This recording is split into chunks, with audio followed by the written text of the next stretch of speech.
Hello po mga kapatid, magandang araw po sa inyong lahat dyan. Brother OG po, mag-share na naman po ako sa inyo ng salita ng ating Diyos. Pero syempre po, mananalangin po muna tayo. Samahan niyo po ako, magsiyuko tayong lahat. Father God in heaven, nagpapasalamat na naman kami Lord dahil kami po ay makakarinig na naman, makakapag-aral ng iyong mga salita o Diyos. Salamat Lord sa kaloob mong ito sa iyong mga salita upang ang lahat ng tao ay mabago, maging maayos ang buhay, at mapatawad kami sa aming mga kasalanan. Salamat sa iyong mga salitang makapangyarihan o Lord God. Lord, samahan mo po kami, turuan at gabayan, buksan ang aming mga puso't isipan upang ang lubos ng iyong mga salita upang ito ay lubusan naming maunawaan at maitatak namin sa kailaliman ng aming mga puso. Lagi mo po akong samahan sa tuwing ako po ay mag-share ng iyong mga salita upang puro salita mo lamang Lord ang lumabas sa aking bibig. Lord, inaangkin na po namin ang katagumpayan ng aming gawain ito. Pinupuri ka namin at pinasasalamatan o Diyos. Sa tanging pangalan ng aming Panginoong Kristo, lahat tayo ay magsabi ng Amen and Amen. At ito po ang aking channel.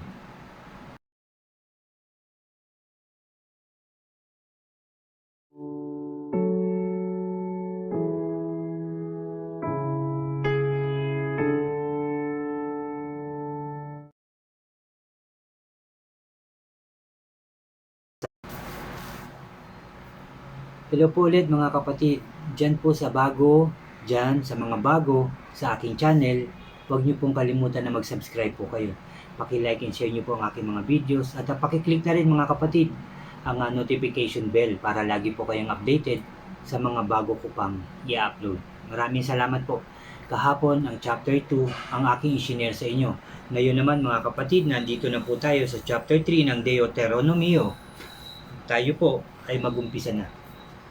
Chapter 3 mga kapatid, verse 1, nalupig ng Israel si Haring Og. Nagpatuloy tayo papuntang Bashan, ngunit pagdating natin sa Edrel, sinalakay tayo ni Haring Og ng Bashan.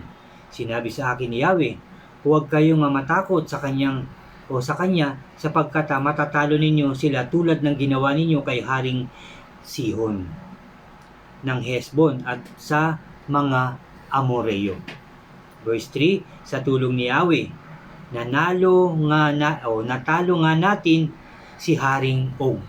Sa tulong ni Yahweh, natalo natin si Haring Og at ang buong Bashan. Wala tayong itinirang buhay, isa man sa kanila. Nasakop natin ang 60 nilang lungsod sa Argod at buong kaharian ni Og sa Bashan. Ang maraming maliliit na nayon at sabi rito, malalaki nilang lungsod na napapaligiran ng pader tulad ng ginawa natin kay Haring Sihon ng Hesbon. Nilipol natin sila pati ang kababaihan at mga bata.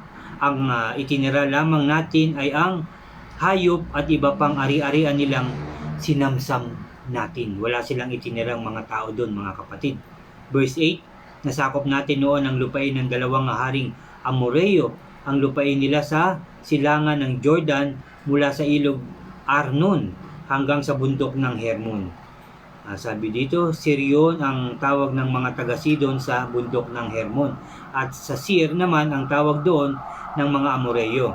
Nasakop din natin ang mga lungsod sa mataas na kapatagan, ang buong Gilead, ang Bashan hanggang sa dito sa Salka at Edrel.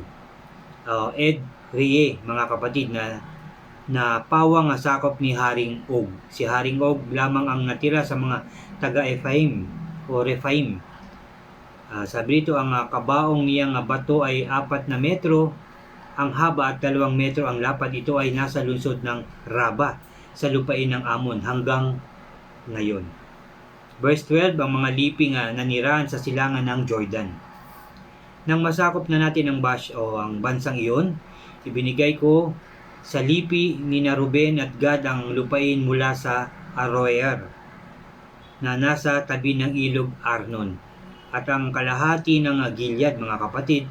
Ang kalahati naman ng Gilead ang Bashan. Sa makatuwid ang buong Argob ay binigay ko sa kalahating ng lipi ni Manase. Sabi dito, ang buong Bashan ay tinatawag na lupain ng mga Rephaim, ang buong lupain ng mga Argob at ang Bashan hanggang sa hangganan ng mga Gesuryo at Maakateo ay napunta kay Jair na anak ni Manases. Hanggang ngayon may ilang nayon doon na tinawag ng mga nayon ni Jair. Sabi dito, sunod sa pangalan ni yung nayon na yun, pinangalan sa kanya kay Jair. Verse 15, ang Gilead naman ay ibinigay ko kay Makir. Sa mga lipi naman ni Ruben at Gad ay ibinigay ko ang lupain mula sa Gilead hanggang sa kalagitnaan ng ilog Arnon. Ang ilog Arnon, ang hangganan nito sa timog, at ang ilog Jabok naman sa hilaga. Dito naman nagsimula ang lupain ng lahi ni Amon. Sa kanluran ng lupain nila ay abot sa ilog Jordan mula sa lawa ng Sineret hanggang sa dagat na Patay. Abot naman sa bundok Pisga sa gawing silangan. Yun yung mga laki, no? Kung saan umaabot yung mga lupain na yun, mga kapatid. Sinabi ko sa kanila noon, ang lupain ito ang ibinigay sa inyo ni Yahweh na ating Diyos. Ngunit ang lahat ng mandirigma ay nakikipaglaban munang kasama sa ibang Israelita. Sabi rito, may iiwan dito ang inyong mga pamilya at ang inyong mga hayop, sapagkat alam ko nga marami kayong alagang hayop, hindi kayo babalik dito hanggang ang mga kapatid ninyong Israel o Israelita ay hindi napapanatag sa lupaing ibinigay sa kanila ni Yahweh. Talaga sasamahan nila, magsasama-sama silang makikipaglaban. At hanggat hindi napapanatag, sabi dito, hindi sila maghihiwa-hiwalay. Lalaban silang lahat, mga kapatid. Verse 21, ito naman ang sabi ko kay Joshua, nakita mo ang ginawa ni Yahweh sa dalawang haring Amoreo? Ganon din ang gagawin ni Yahweh sa mga hari ng lupaing pupuntahan ninyo. Huwag kang matatakot sa kanila, sapagkat si Yahweh ay siyang nakikipaglaban para sa inyo. No? Napakaganda, mga kapatid, no? Verse 22 to sa chapter 3. Huwag kang matatakot sa kanila, sapagkat si Yahweh ang siyang nakikipaglaban para sa inyo. Amen and amen. At verse 23, hindi pinapasok sa Kanaan si Moses. Kinausap ako noon, sabi dito, nakiusap ako noon kay Yahweh. Ang sabi ko, Panginoong Yahweh, pinasimulan mo ng ipakita sa akin ang iyong kapangyarihan. Sinong Diyos sa langit o sa lupa ang makakagawa ng iyong ginawa? Sabi niya. Sabi niya sa verse 25, hinihiling ko sa iyo nga patawarin mo ako sa ibayo ng Jordan upang makita ko ang maganda at masaganang lupaing iyon, ang kaburulan at ang bundok Lebanon. Sabi ni Moses, ito ulitin ko lang, hiniling ko sa iyong patawirin pala, mga kapatid, hindi patawarin, sorry po. Sabi sa 25, hiniling ko sa iyong patawirin mo ako sa masaganang lupaing iyon, ang kaburulan at ang bundok Lebanon. Ngunit hindi niya ako pinakinggan, sapagkat nagalit. Sabi niya, ngunit hindi niya ako pinakinggan, sapagkat nagalit nga siya sa akin dahil sa inyo. Ang sagot niya sa akin, tumigil ka na. Huwag mo nang mabanggit-banggit sa akin ang bagay na ito. Umakyat ka na lamang sa tuktok ng Pisga at tanawin mo ang paligid, sapagkat hindi ka makakatawid sa Jordan. Sinabi ng ating Diyos kay Moses. Itinuro mo kay Joshua, sabi dito, ituro mo kay Joshua ang dapat niyang gawin at palakasin mo ang kanyang loob, sapagkat siya ang mangunguna sa Israel sa pagsakop sa lupaing matatanaw mo. At verse 29, mga kapatid, at nanatili tayo sa Libis na nasa tapat ng Bet Peor, mga kapatid. At yan po ang katapusan ng chapter 3, no? Hindi talaga pinayagan. Gusto niyang marating yung lupa na mapupuntahan ng mga Israelita. Ngunit, sinabi nga ni Yahweh, tumigil na siya. Huwag niya nang banggitin yun. At umakyat na lang siya sa bundok para tanawin yung lupain, yung mapupuntahan ng mga Israelita, no? Dahil nga nagalit ang Diyos kay Moses dahil sa mga tao. Nung kumatatandaan nyo, sabi niya, pumunta siya dun sa bato at sabihin niya dun sa bato na bumukal ng tubig. Ngunit sa galit ni Moses sa mga tao, sa mga Israelita, pinukpok niya yun ng malakas. Kaya nagalit ang Diyos. Kaya naman yun nagawa ni Moses kasi dahil sa mga tao nga, sa mga Israelita, na alam niyo na yung reklamo ng reklamo, di ba hindi sila makapagtiis, yung hingi ng hingi, bakit ito lang, bakit ganyan, papatayin mo ba kami, sana hindi mo na kami pinaalis o isinama sa Ehipto, ganyan ang mga salita nila sa kabila ng ginawa ng ating Diyos, pagpapakain, pagliligtas sa kanila, pakikipaglaban ng Diyos sa kanilang mga nakakasalamu o nakakasalakay mga kapatid o yung mga lugar na kanilang napupuntahan, ang Diyos ang nakikipaglaban. Pero ito nga mga Israelita noon ay lagi pa rin nagrereklamo. Kaya sa galit ni Moses sa pagrereklamo nila, pinukpok niya, imbis na sabihin doon sa bato na bumukal ng tubig, pinukpok po niya yun ng malakas. Kaya doon nagalit ang ating Diyos kay Moses, kaya hindi na siya makakarating doon sa lupain na yun, no?